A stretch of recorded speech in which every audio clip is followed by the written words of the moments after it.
Pernah nggak kamu bangun pagi dan seseorang yang biasanya menyapamu tiba-tiba nggak ada? Notifikasi tetap sepi. Pesan kamu nggak dibalas. Telepon kamu cuma berdering tanpa jawaban. Awalnya kamu pikir mungkin dia sibuk, tapi malam berganti malam, dan kesibukan itu berubah jadi keheningan yang menakutkan. Lucunya, kamu tetap menunggu. Kamu tetap menatap layar, berharap ada nama yang muncul di sana. Padahal, jauh di dalam hati kamu tahu, dia nggak akan datang lagi. Dan itulah yang kita sebut ghosting. Bukan cuma kehilangan seseorang, tapi kehilangan arah tanpa penjelasan. Ghosting bukan sekedar ngilang. Ini adalah bentuk pemutusan koneksi emosional tanpa penutupan. Orang yang dulu begitu dekat, tiba-tiba jadi seperti hantu. Ada jejaknya, tapi nggak bisa dijangkau lagi. Kamu masih lihat fotonya, baca chat terakhirnya, bahkan ingat suaranya yang dulu menenangkan. Tapi sekarang, semuanya cuma potongan kenangan yang nggak tahu harus disimpan di mana. Menurut psikologi, ghosting seringkali bukan karena kamu terlalu menuntut, tapi karena mereka tidak mampu menghadapi emosi negatif. Mereka takut dengan konflik, takut melihat air mata, takut merasa bersalah. Jadi, ketika hubungan mulai terasa rumit, mereka memilih jalan paling mudah, pergi tanpa suara. Bagi mereka, diam itu bentuk perlindungan.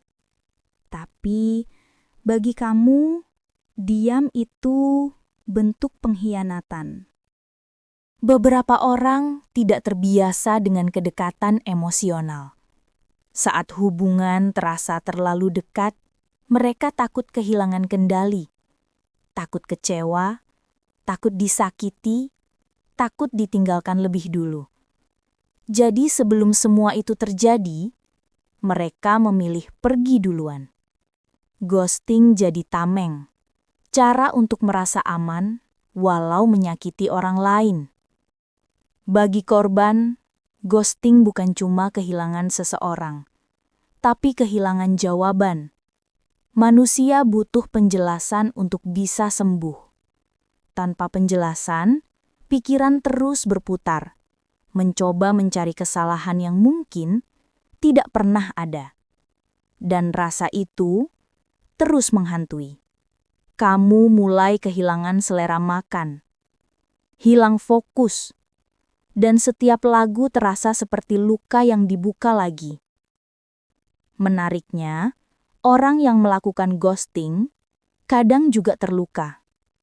Ada yang melakukannya karena trauma. Ada yang nggak tahu cara menghadapi emosi orang lain.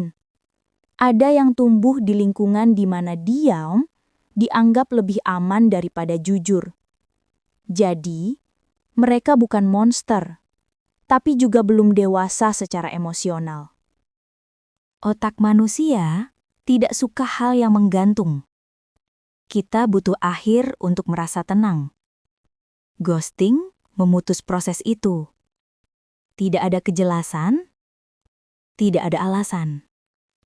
Jadi otak terus mencari makna, dan hati terus menggali luka. Kamu nggak bisa memaksa seseorang untuk memberi penjelasan, tapi kamu bisa memutus lingkaran luka itu sendiri. Terimalah bahwa kamu tidak akan tahu semuanya, dan itu tidak apa-apa. Sembuh bukan berarti melupakan, tapi berdamai dengan hal yang tidak bisa dijelaskan. Mungkin hari ini kamu masih menunggu pesan yang gak akan datang. Masih berharap ada kata maaf yang belum diucapkan. Tapi percayalah, kadang diamnya seseorang adalah bentuk jawaban yang paling jelas.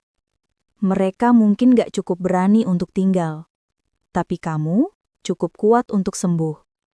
Dan suatu hari nanti, kamu akan tersenyum lagi tanpa harus menunggu siapapun untuk kembali.